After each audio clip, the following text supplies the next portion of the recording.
A number of school districts across Illinois are changing up its mask requirements tonight following a judge's order.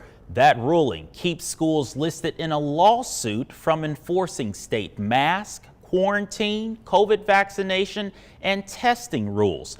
But many districts who aren't part of the lawsuit are also making a switch. And that's where we bring in News 8's Jenna Webster with what the ruling means. And Jenna, there's a lot of confusion tonight.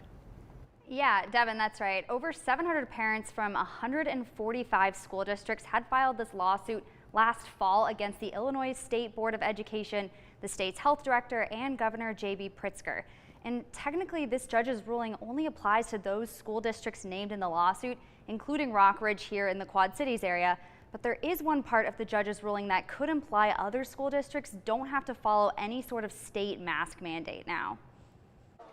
Thousands of schools across Illinois have a decision to make. Will they or won't they continue to enforce a mask mandate? Rockridge School District, one of the schools named in the lawsuit, already announcing masks will be optional starting Monday. A huge majority of them didn't want these mask mandates, but they were threatened by the governor that he would do all of these bad things to them if they didn't comply. That's the voice of Tom DeVore, the lawyer representing hundreds of parents in this lawsuit. He says while technically the temporary restraining order only applies to districts like Rockridge, there is some room for interpretation there. Her language that she used in her ruling was very broad and inclusive, that said that the actions of the governor and his administrative agencies is void and invalid and beyond their authority. A footnote in the order saying that the decision is up to all state schools. And that's exactly the choice that Allwood School District is making, also moving to mask optional. We were both kind of surprised. Allwood parents Ali McCaw and PJ Mikaeli saying they're happy with the decision. We're definitely not anti-maskers by any means, but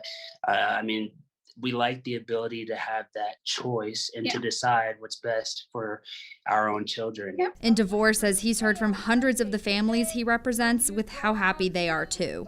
Children sending me pictures with their parents' permission of throwing their masks away and how happy they are, and children just bawling their eyes out because of the stress that they've been put under by the Pritzker administration. Now, obviously, this is still an ongoing legal battle, so masks could be required again at all these districts in the future. Governor J.B. Pritzker did say he's working to appeal the decision, and according to Tom DeVore, that appeal was filed earlier this evening. Devin? All right, Jenna, thank you. Several other districts in our area also announced their mask plans today on social media, and we'll continue to follow this developing story.